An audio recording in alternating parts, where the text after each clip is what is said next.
இதுவரைக்கும் நடந்த எலெக்ஷன் வேற, இப்போ நடக்க போற எலெக்ஷன் வேற. ஒவ்வொரு 5 இயர்ஸுக்கும் நடக்கிற எலெக்ஷன் மாதிரி இதை நினைச்சிடாதீங்க.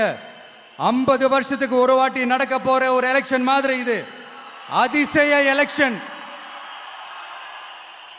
ஒரு எலெக்ஷன்ல அவங்களோட எதிரிகளை தான் எதிர்ப்பாங்க, அப்படிதான் எதிர்ப்பாங்க, அதுதான் யதார்த்தமும் கூட. ஆனா இந்த எலெக்ஷன்ல தான் ஒட்டுமொத்தமா எல்லாருமா சேர்ந்து ஒருத்தனை எதிர்க்கிறாங்க. ஒட்டுமொத்தமா எல்லாருமா சேர்ந்து இந்த விஜயை எதிர்க்கிறாங்க. ஏன்னா இந்த விஜய் ஊழலை எதிர்க்கிறான், லஞ்சத்தை எதிர்க்கிறான், மக்களோட மக்களா நிக்கிறான். அந்த மக்கள் அவன் கூட நிக்கிறாங்க. அந்த காண்டு எப்படி? அந்த காண்டு தான் ஒட்டுமொத்தமா எல்லாருமா சேர்ந்து ஒருத்தனை எதிர்க்க காரணம். நீங்க எப்படி வேணா எதிர்த்துக்கங்க, ஆனா போட்டி 2 பேருக்கு நடுவில் உள்ளதான் ஒண்ணு இன்னொன்னு.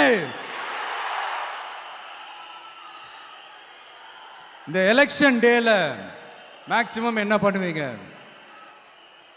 போவீங்க, ஓட்டு போடுவீங்க, வருவீங்க, அவ்வளவுதான் உங்களுடைய பார்ட்டிசிபேஷன்.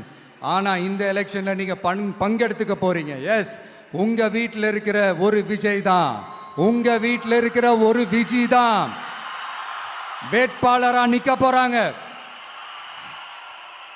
உங்க வீட்டில் நிக்கிற ஒரு வேட்பாளர்னா அப்போ உங்க வீட்டில் இருக்கிற மற்றவங்க எல்லாருமே வாக்காளர்கள் தானே.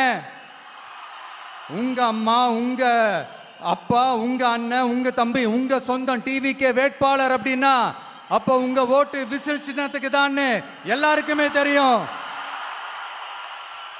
ஏன், நம்மளோட எதிரிகளுக்கு கூட அது நல்லாவே தெரியும். அதனாலதான் நமக்கு எதிராக அவ்வளவு அவதூறு பரப்புறாங்க. என்னென்ன அவதூறு பரப்புறாங்கன்றது உங்களுக்கே நல்லா தெரியும். ஆனா அவங்களுக்கு தெரியாது, ஏன் மேல அவதூறு பரப்புனா அது மக்கள் மேல அவதூறு பரப்புற மாதிரின்னு.